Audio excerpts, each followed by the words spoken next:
Welcome to the DOSA Dadcast, a men's ministry dedicated to the health and well-being of dads who have a son or daughter with special needs. Here, we believe that every father has an assignment, and for dads on special assignment, you don't have to walk this journey alone. This week, we're honored to feature Jeffrey Wiggins. Jeffrey opened his heart and home to foster a child with special needs, and then made the life-changing choice to adopt him, fully embracing all that came with it. His story is one of courage, faith, and what it truly means to step into the role of a dad on special assignment. So lean in, be encouraged, and let's walk this road together as we hear Jeffrey's journey. I feel like it's been probably close to 3 years ago. Jeff, does that sound right? 2.5? Sounds about right. Sounds about right. I think it was in October, or it was fall, so it's probably coming up on 3 years. So Jeff's been actively involved with a lot that we do within DOSA. Part of our Evergreen group, and actually attends our Battle Creek group in Broken Arrow. Jeff is also one that's gone through our challenge series on our online group, and has just been a faithful part of our ministry from the very beginning. Has been involved with some of our overnights that we do with our men. In fact, he went on the one this year, and has gone in the past as well. And so Jeff is one of the guys that when I think about DOSA, and I just think about the heartbeat of what the ministry is, and the community that it's designed for, and the relationships that it develops, my mind goes to Jeff. Jeff is one of the guys that I think really fully understands really what the ministry is truly about, has embraced the community aspect of it, and has been able to, I've seen a lot of growth in Jeff, and just a solid guy who is willing to invest into others and just has a solid relationship with the Lord. For those that are listening on audio, I think it's important to point out that Jeff is sporting his Kansas City Chiefs shirt today. Those that know Jeff knows that he's a huge Chiefs fan, and Yes. Jeff, I just want you to know that I love you, appreciate you. You've been a faithful part of our ministry from very early on, and excited to have you on today. Thank you. I'm very excited to be here, and I'm glad you're think here. the same things. Well, I have to say, this is kind of awkward. I wasn't ready for this. I'm a Broncos fan. I've been for many, many years. So Many years I sat watching a TV with my father, watching John Elway come back from 50-0 with 2 minutes left because Marty Schottenheimer played Marty ball. I loved Yep. Marty, but it was like it didn't matter what we did. We went to prevent defense, and John Elway just went, oh, well, now I can play. Yeah, And he would exactly. pick us apart and come back and either win it or lose by like 2 points. Didn't matter how far a lead you had. So, Yeah, that was Elway for you. yep. So yeah, but y'all had a tough break in the Super Bowl this year. That really wasn't a break. They just didn't show up. Yeah, it happens. Yeah. It happens. Yeah. Well, hey, Jeffrey, I'm glad you're here. I'm glad I'm finally getting to meet you. We've exchanged some Yeah. texts and stuff. Man, tell me a little bit about Hudson and just what a remarkable kid he is. All right. How old is he? Hudson will be 10 in about a little less than a month. He came to us. We met him when he was 1 year old. He had just finished having heart surgery that they waited till that time period to do because he had so many issues surrounding him just because of the trauma he had gotten really, before birth. And so he was placed with us at 1 year old. He probably was just beginning to see a lot of the things that had happened to him. We kind of think that maybe his brain was shielding him from a lot of that. And so the family that had him kind of was like, I think he's just beginning to see. He's starting to react to some things. He had a trach, feeding tube, all the machines, all the bells, all the whistles, and a nurse. And so it was it was a little bit to get used to. Now we fostered for a while before that, and our oldest daughter, who we had adopted, also came with a lot of those same things. She was probably our first placement, and we ended up adopting her. And she didn't have the trach. he had the trach, and any rate, and his diagnosis was probably, they always told us with her, she probably won't walk, she probably won't talk. She's 14, she draws, she does art like you wouldn't believe. She talks constantly, not as much as my 6-year-old, but constantly. Fantastic child. And they told us the same thing about Hudson, that he probably won't walk. He probably won't talk. After about a week of being at Little Lighthouse in a stander, one of those rolling standers, they kind of took it away from him because he was walking. And he talks. He's got some intellectual delays, but he talks. He tells you a lot of his feelings. He can't always tell you physical feelings. If you ask him if it hurts here, he's got some specific things, but any rate, he's had over 30 surgeries and has probably about 30 different diagnoses, ranging from the fetal alcohol to psoriatic arthritis to fused bones in his left arm that was done at part of birth. He's had numerous surgeries in his throat because he has laryngomalacia, so kind of a floppy airway. And he still has his G tube. Most of his food that he gets that sustains him goes in through the tube. He does eat, loves goldfish, chocolate pudding, things like that. But that's one of those things. He's got OT, PT, speech, and he had feeding therapy for a long time. But we kind of progressed to where we felt like that's where it was going to be for a while, and we just didn't want to keep taking up a slot at therapy for that. And it's a lot during a week. If you have a child with special needs and you're already going to OT, PT, and speech, to go back for a fourth one, it's a lot of stuff for one kid in a week. And that's, one of the issues. He has autism. So those are some of the things that we try to lessen because he likes schedule. Got to have that schedule. And if that schedule kind of deviates a little bit, it can cause him to just not have a fun time. He's like I said, he's going to be 10 in a month. He's a fantastically happy little child most of the time. When he starts to get upset, it can be very difficult for him to understand why he's upset and then be able to regulate that back down. We can kind of talk ourselves down off the hill a little bit. Not so easy for him to do that. And so, it's just one of those things we work on. He's, talked to his psychiatrist and psychologist, and they give us ideas and pointers and things to do with that. And every year he does better. A fine example. This morning he was at OT. He was supposed to go swimming, supposed to have his swim. He was dressed up in his swim gear. We got there. She came out. She was not prepared for that. She just didn't even have it with her. Normally, that would be very hard for him to deal with. And we talked for a minute. We went in the bathroom. We changed, got in regular clothes, and he went in and he did his OT.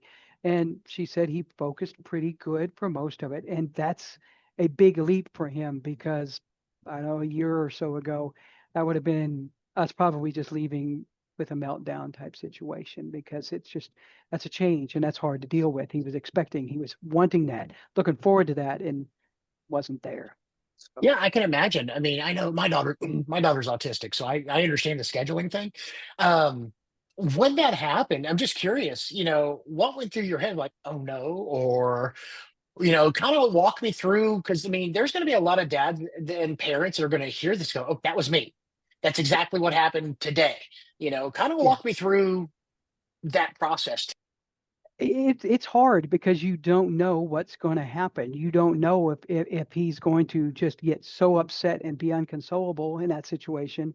And so I just kind of had to, and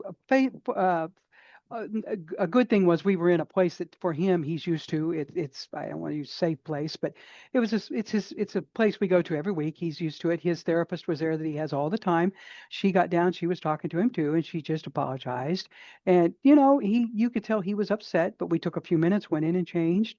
And in this particular time, just being able to talk to him this time made it easier. Now for me, one of the things that you kind of learn is with situations like this is you're out in public, you have to go out in public. You can't just not do it. And those things are going to happen out in public. And it makes it difficult, especially when they don't when he gets so far into being upset that it's hard to bring him back in using just words. I mean, because really that's what you have to do is figure out the right words and the right tone and the right manner to talk with him. Because, when I was a child, my dad just said, "You're going to do that." And you knew that's what dad meant, and you were going to do. Well, that doesn't work with him. Not that that necessarily should anymore, but that doesn't even work in this situation because he's not going to grasp that necessarily. So it can be very hard to remain calm, to remain honestly dignified for him and myself in those situations because he deserves that. He's having issues. They're not necessarily, in this case, it wasn't his fault. Things changed, and he just doesn't deal with that as well as other people could. And so he's trying to figure out how to express that. And that's really all he's doing. He just does it in a manner that's not, for lack of a better word, socially normal. And so I kind of have to tune out what everybody else is thinking around me and get down, and just kind of focus on him, and regardless of what's going on. Just kind of have to do that. It's the only way it's fair to him and fair to us is to just do that, and it's not always fair to those around us. Yeah. Jeremy, it's funny. He just touched on something that I think most of us uh, don't remember is that, like you said, Jeffrey, it was his problem. It's his issue that he's having to deal with. Us as dads are like, oh my gosh, everybody's watching. Jeremy, I'm sure you guys have been in situations where it's kind of similar as well. It's like Landon may be having an issue and you're trying to figure out, okay, how do we navigate this? And I think I don't you've probably talked to more men about this than I have for sure. But like, have you seen just a lot of the same kind of conversations about I didn't know how to handle X. I don't know, and how we have to remember that it's really our children's problem that we have to help them navigate. Yeah, you're absolutely right. It's interesting because every diagnosis is different, so the circumstances and the scenarios can oftentimes look different. But again, looking at how the dad processes that is very consistent. And I think some of it comes down to um, kind of our concern about how others view our kids, right?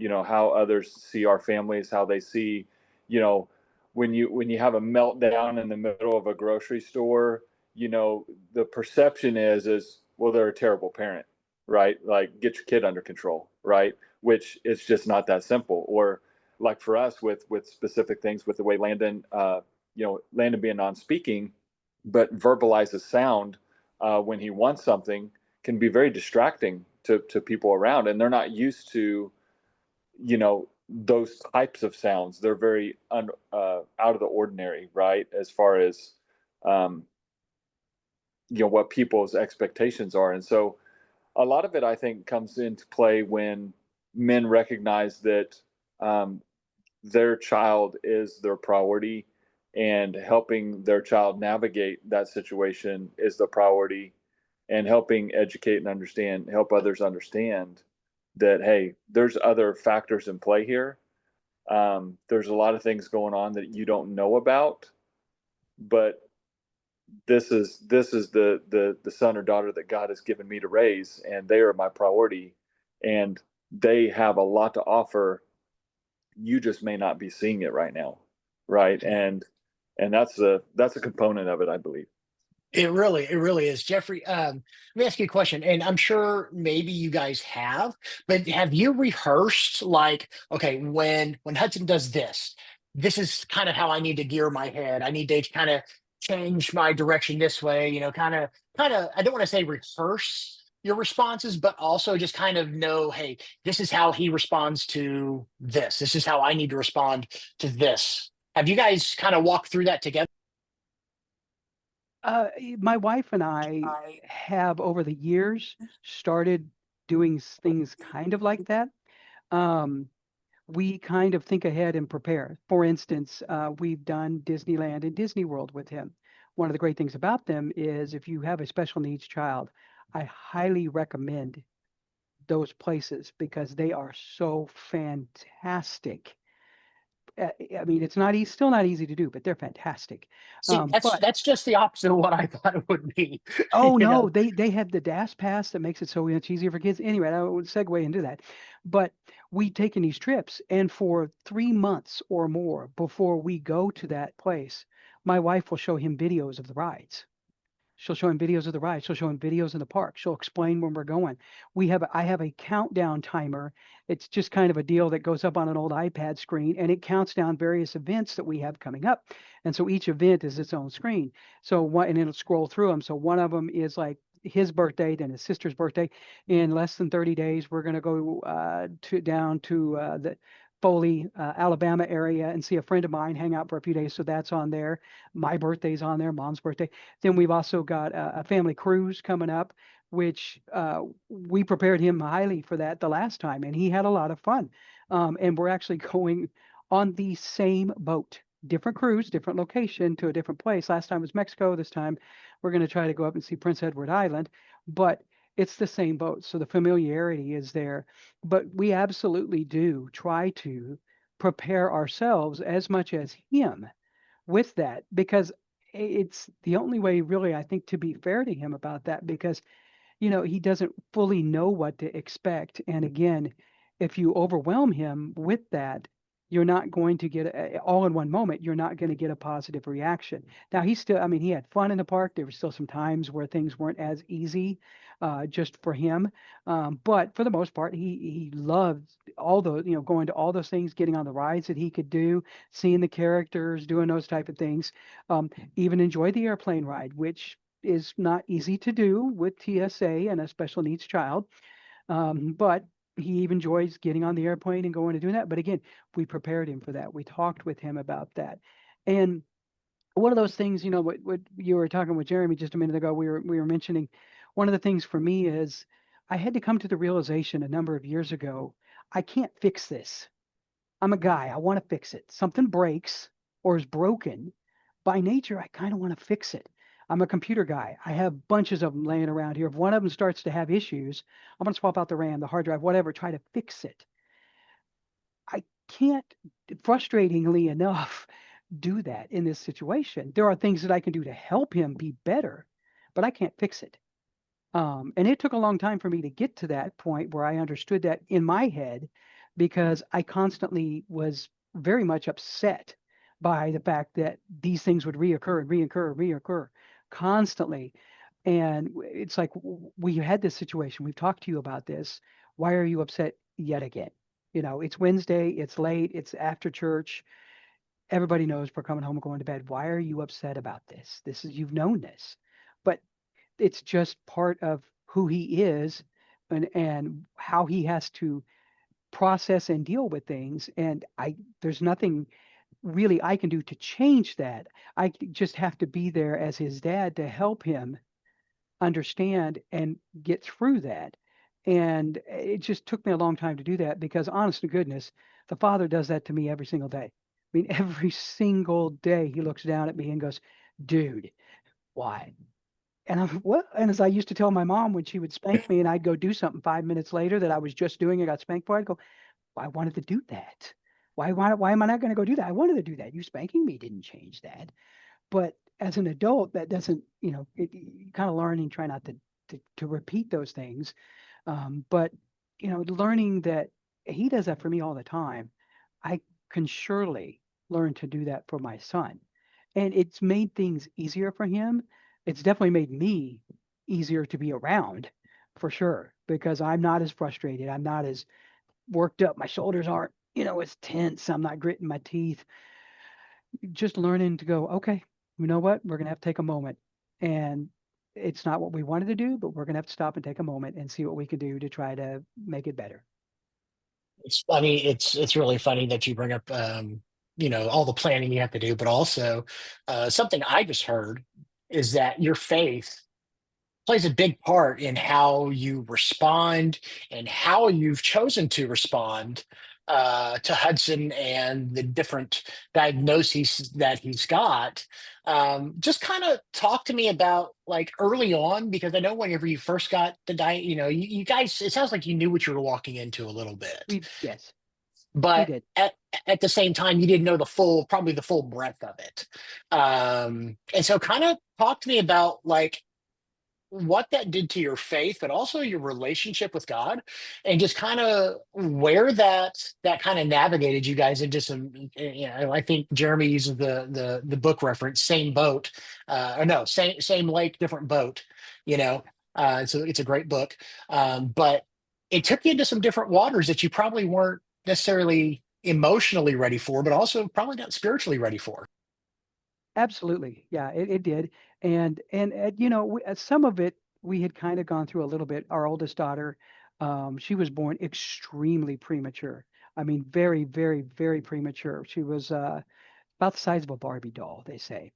And she spent a lot of months healing and recovering in the hospital. And then she was placed with an emergency foster worker and eventually moved to us. And she was like 9 pounds. I don't remember how big she was, not very big when she came to us at the age of 9 months. And it took a while with her for her to adjust and grow into things. And so some of that I'd had for it. But when we met Hudson, we knew his challenges were going to be much more. And we actually got out to the car that evening after meeting him and sat down in the car. And my wife and I think both looked at each other to say, I don't know if we can do this. And from the back seat, our little girl said, when are you bringing my brother home? We're like, okay, all right, we're gonna figure this out then. And he came and he came. One of the things he came with was a nurse. So all of a sudden we're adjusting to having somebody in the house all the time. It's different. It makes things different. You react to things differently. Um, and with him, he because he was so little, we started with sooner starts. We had people coming in the house, and then he was still foster care. So you got foster workers coming in a lot to see things, and so lots of visitations, and it's just it makes it made it very difficult early on. First off, to feel like he was fully our child because everybody's got hands all over doing things, doing all this and all these things. I mean, specialists, doctors were constantly going to things. But at the same time, if there's a nurse in there and we go in there to help him and or try to do things, and the nurse would want things certain ways and things, but it made it difficult to balance all of that. And ultimately, even after the nurse moved on and we adopted him, it could be such a frustration level at times because things didn't progress like we had seen, like I had seen the first time. Our daughter started eating. She had a G-tube, but she started eating several months after, she had gotten there and had been healthy. We gave her Greek yogurt and she looked at that like she had never had anything like that in the world, and she wanted it immediately and every time afterwards. He had very little desire to eat food for a very long time. He likes certain things now, chocolate puddings and goldfish, like I said earlier, but it took a long time to get to that point. Because he went so long without it, it didn't develop it. It's not there, and you can't relearn that. Your body just doesn't do that from everything we've been told. So he's had to retrain all of that to do that. But you don't think about that. I didn't think about that not one time until somebody said, "Hey, he's got to learn this." He didn't learn it. He didn't have a bottle. He didn't eat food by mouth. He didn't do it. Nothing tastes like anything to him like it does to you. He's going to have to learn that. And it made things change for me in that aspect to start thinking about that. I still, honest goodness, my faith and my wife's faith which is far stronger than mine, but my wife's faith is just amazing. She's a fantastic prayer warrior, and we would not be who we are without her and everything she does for us. But it has kept me realizing that he provided Hudson to us because Hudson needed a family and we needed Hudson.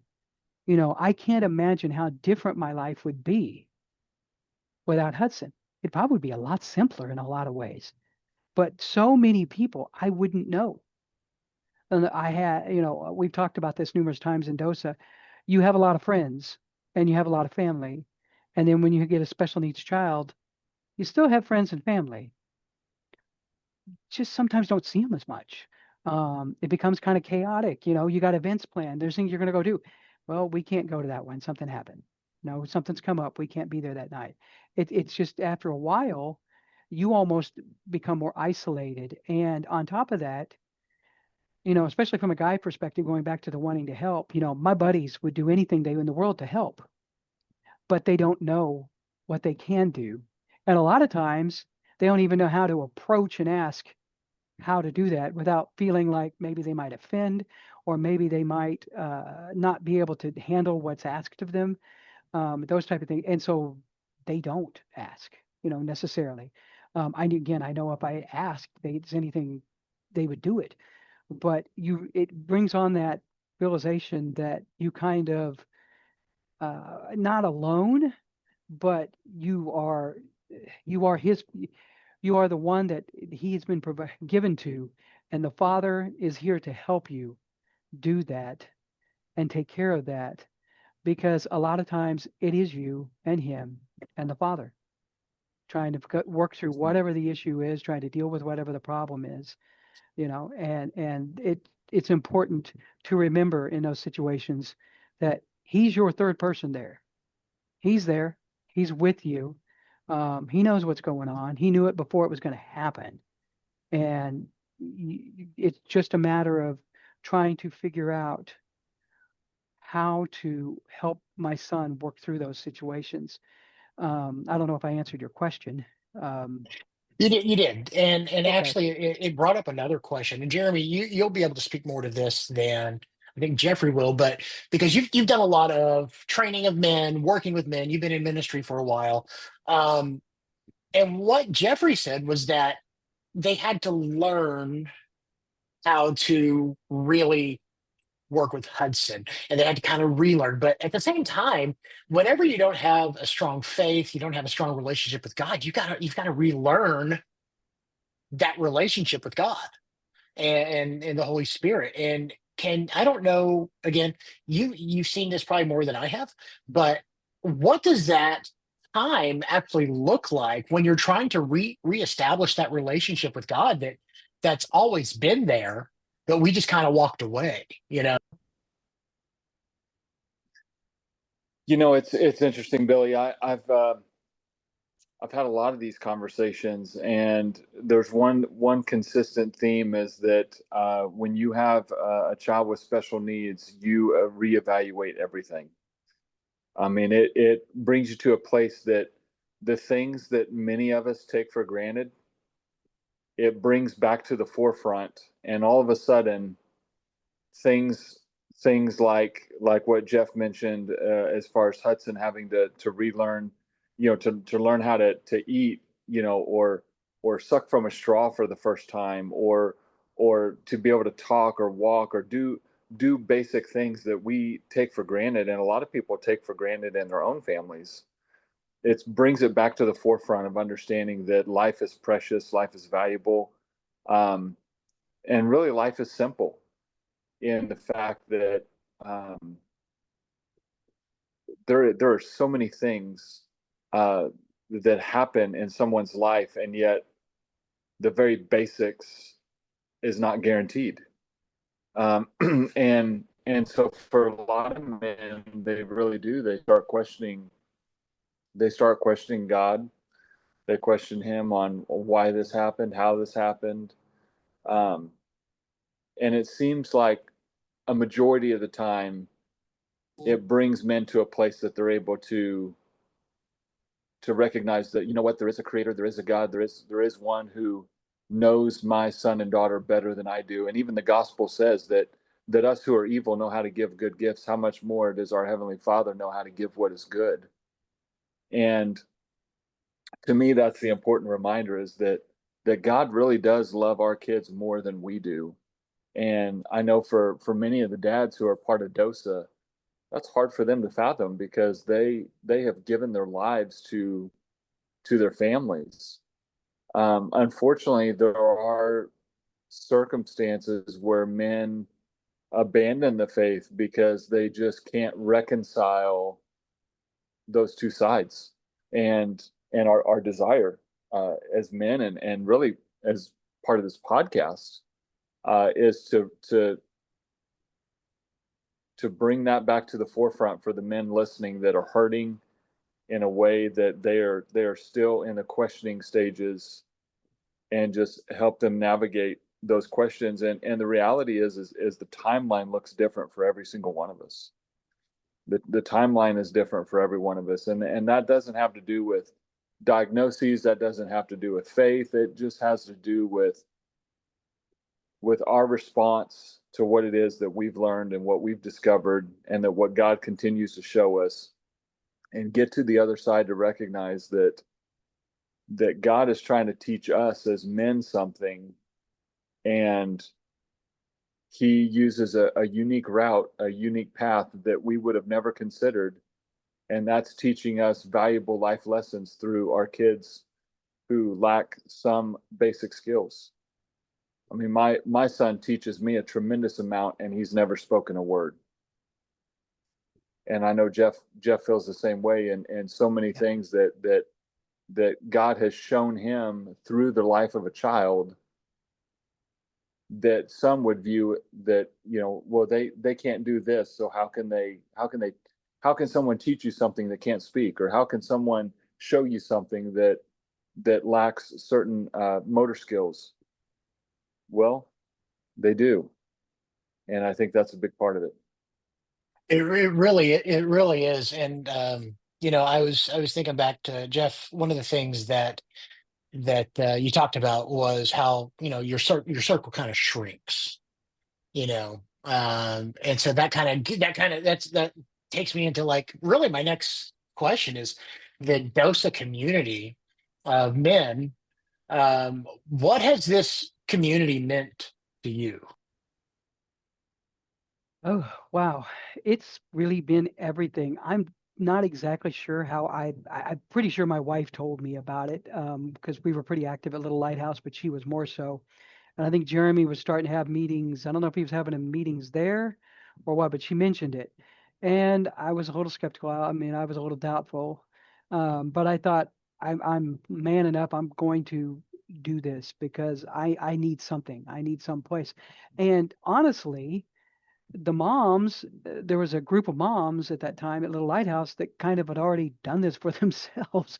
They would sit, they would talk, they would understand how each one, but you rarely see the dads. And if we're up there, we're just going, hey, how you doing? Type things. We never had a chance to kind of talk and realize that we each have this, not just these stories, but these situations, and we're not the only ones. And those has given me relationships with other men. I would have never probably even known these guys, much less had these relationships with them. The ability to come in and sit, listen to, and then talk with other dads who have similar challenges. Yes, every situation is different, but similar challenges was honestly nothing that I never had that before DOSA. I mean, even to a point of just being a dad, you're throwing out the special needs side, but being able to sit and just to talk, about that. Then you add in all the special needs. Um, you know, like I said before, most of my guy friends would do anything they could, and my family would do it in a heartbeat to come and help, but they don't really have any idea in this case, and less of an idea how to handle talking to me about it. They can see the effects because we're missing things. We're not there. Maybe we look stressed. Maybe we're tired and exhausted because I guarantee I look that way a lot. But the truth is they don't know how to approach and say, okay, that's it. But a dose of dad does. He understands.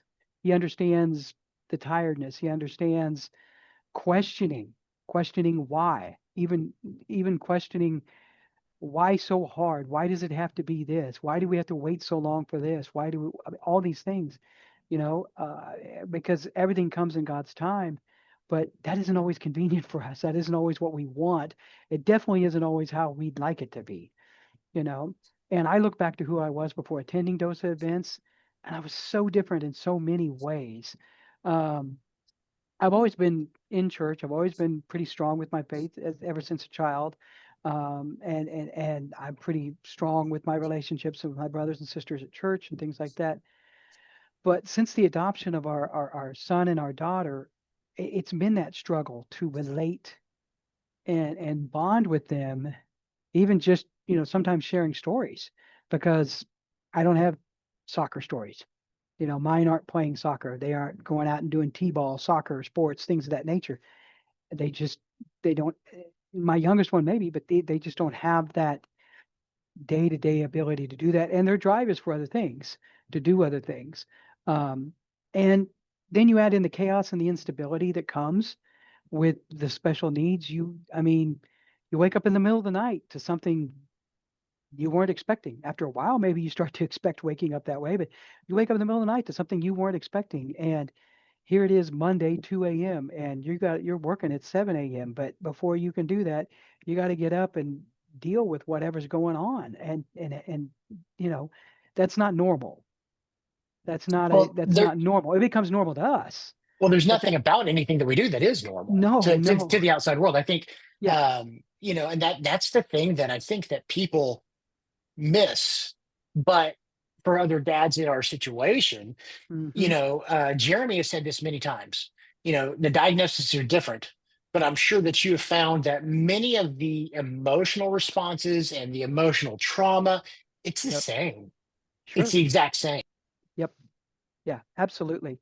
I mean, I guarantee, despite the issues that are going on, my reaction, good or bad, has been very similar to the same reactions that other dads with special needs have had and will have, regardless of the situation itself or how it's come about or, what my child's going through.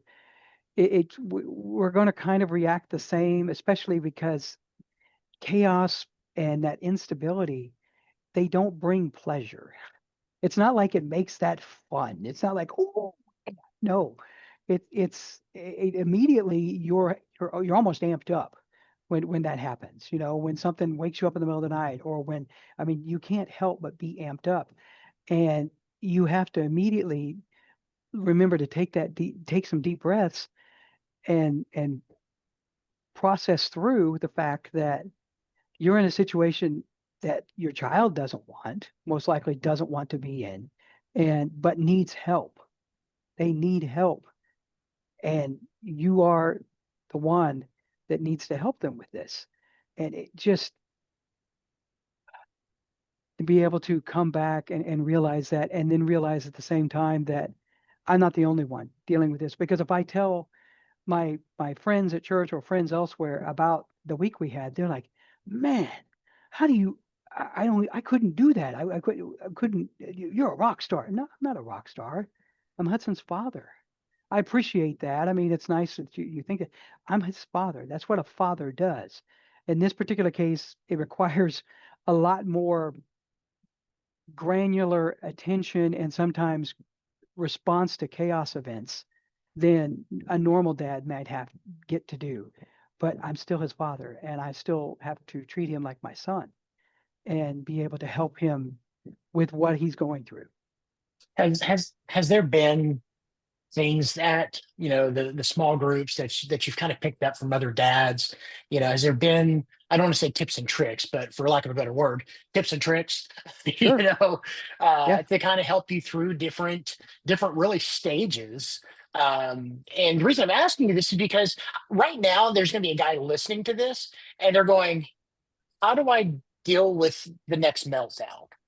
Yeah. How do I deal with the next, and because this has happened to us, the next blowout in the diaper in public? Hmm. My daughter's still in diapers, and you've got to deal with that. Yeah. But I'm sure there's been things that have been said, and you're like, oh, I can use that. That goes into my tool bag. Yeah. Have there been many times where you've heard things and you go, oh, ding ding ding ding.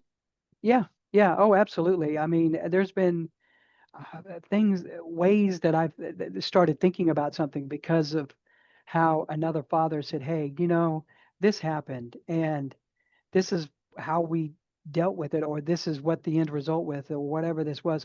Because there's not just things with necessarily Hudson, But then you've got the doctors and you've got the specialists and you got all that goes with that, that adds to that. And it's like, oh yeah, well, there's this, and then, well, did you try this? And things, just even stuff to that level that you wouldn't necessarily get talking again with somebody who doesn't have a child that requires that much special needs and attention. But absolutely, so many things. I don't know that I could pinpoint one right now off the top of my head, but so many times I've sat there on the couches or the chairs or whatever in these meetings and thought, man, I wish I would have thought to do that in this situation I had, because it would have probably been much better. Hudson might have reacted better. I probably would have been better. Maybe the stress load on my wife and other children might have been a lot better if I had thought about, hey, let's try this instead, or maybe react to it this way instead.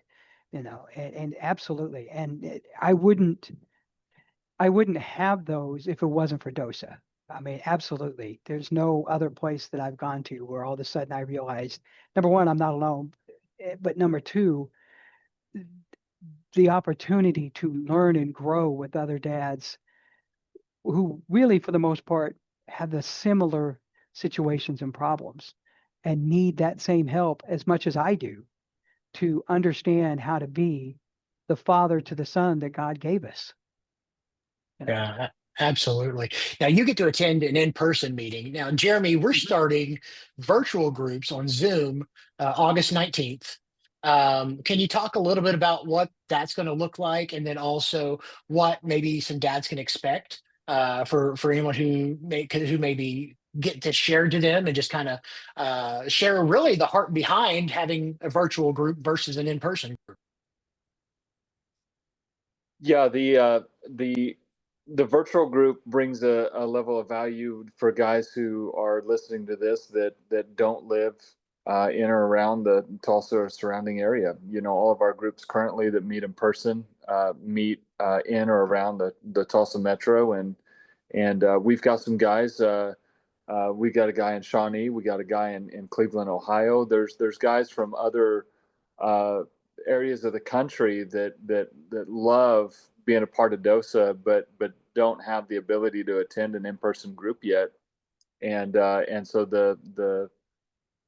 the online group is going to help kind of bridge the gap to create more community for guys that are outside of our local area. The desire and the heartbeat for DOSA is that we can connect men all across the country, and that this would not be something that's isolated to Tulsa or Oklahoma, but that it would be really a movement for engaging men in cities across the country, and raising up guys to facilitate groups and lead groups, and the online group starting this month is really just a space to bridge the gap and just make that connection.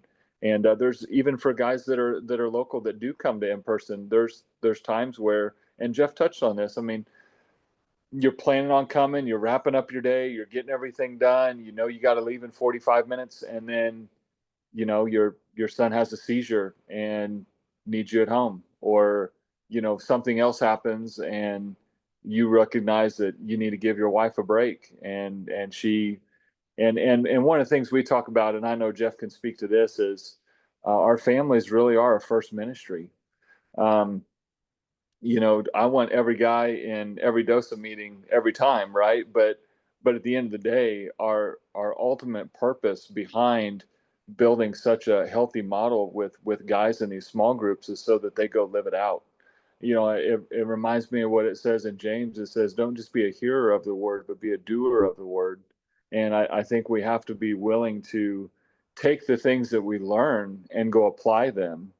And that's what I love about what Jeff said a few minutes ago. He said, I wish the things I've heard and learned in these groups, I wish I would have, been able to do those with Hudson earlier on and different things. And the reality is he can't go back and change something that's already happened. But what Jeff is doing is he's changing the future for his family.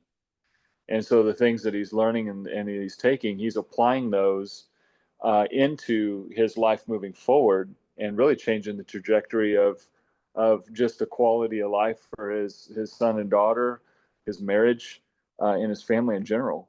And I think the important thing in my quiet time just this morning, I was reading and praying about some things, and it came to mind the idea that love has greater purpose than suffering.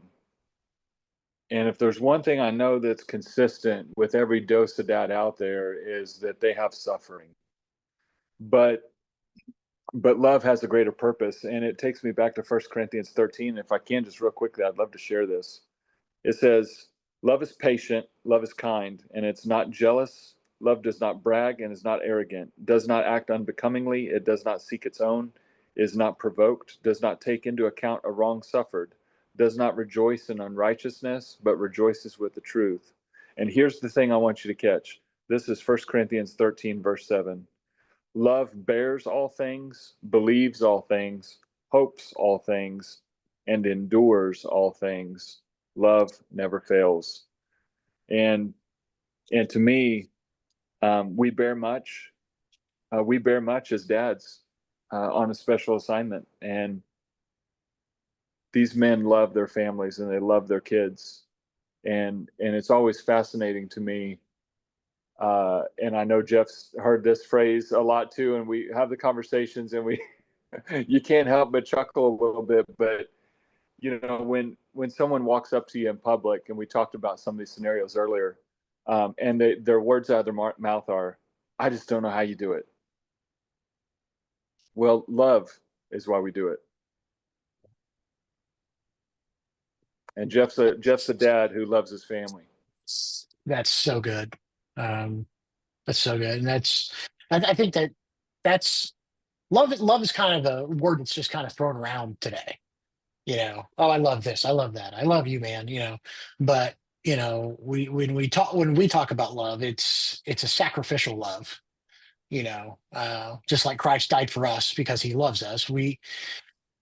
There's parts of our lives that, like I think Scott said it in our last podcast, there's a little bit of mourning because, the man cave goes away, or the Saturday morning golf trips, those get put on the back burner because our kids come first. Our families come first. The things that we used to do as guys that were always kind of,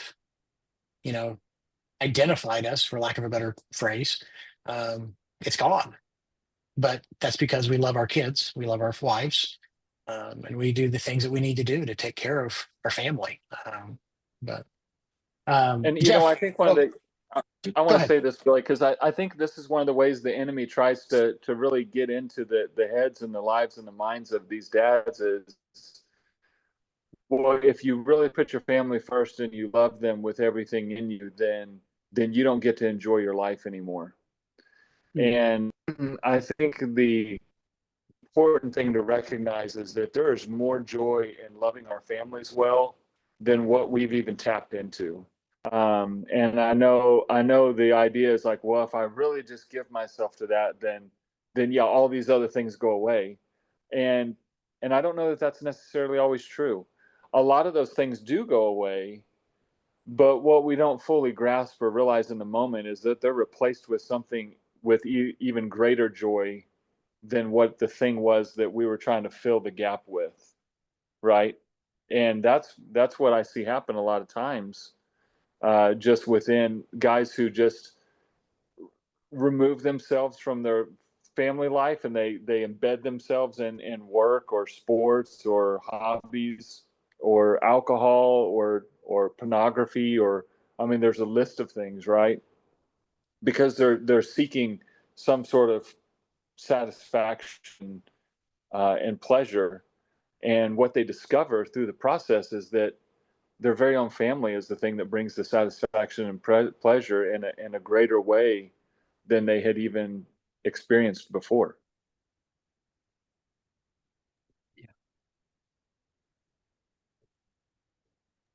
That's 100% right. In that, it's like we're trying to replace, what we lost, and you can't replace the family. You just can't. You can't replace what we do as dads. Um, the only thing that can fill that hole is going to be Jesus. And Yeah. when we seek and are constantly seeking Christ, everything else just falls into place. And it's never a perfect uh, scenario how we would want it to happen, but it happens in his timing. I think Jeffrey, you said it. It happens the way that God has set it out to be. He gave you Hudson. He provided Hudson and his sister for you guys, and look what that's done for your family. Look at the amount of joy that you have. Hmm. Jeremy, you got Landon. You got your 5 boys. 100%. 100% boy family over there. But it's there's a lot of joy in that. And when I look at Lindley and I see her smile and just everything that I see in that, I just look at it. I go, wow, that's so cool. Thank you God for her smile that maybe we wouldn't have seen, at another point in time. But um, I want to honor our time with you, Jeffrey. Last question, and I think this is one that I think that most people, I don't want to say shy away from, but you know, this is a ministry. You have to put yourself into it. You have to support a ministry somehow or another. Why is it that people should learn what DOSA does for dads? But also, why should they support this ministry? Because you are, it's benefited you in a tremendous way. Yeah.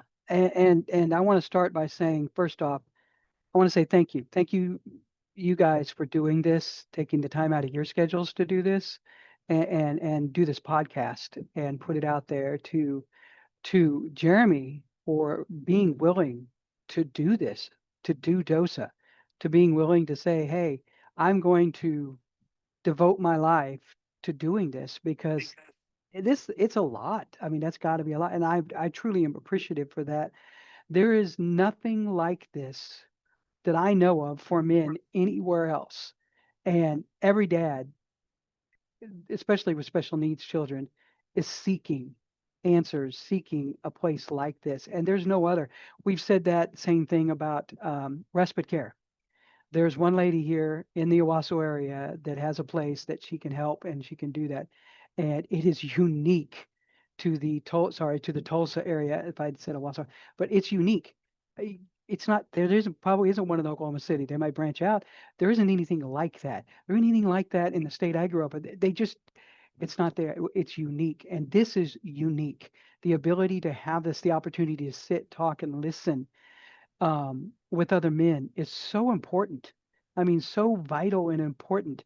It's a ministry. It's a true ministry, and it's a true blessing to each one of us who get to go and do this. I mean, it's why I do 2 different groups because with the chaos that happens, I might not be able to make that Saturday, but I'm going to go to the Thursday one and see those guys because I missed the Saturday, or maybe on a rare occasion I get to do both that month. But I want to be able to go and have my heart filled and replenished from them as much as maybe I can help do that to them. Because I mean, I think I said it before. I don't know if I did. There's no manual on how to do this. There's no manual for parenting, but there's definitely no manual for how to do this. They don't make a pamphlet, a manual, a playbook, anything like that for how to be the dad of a special needs child.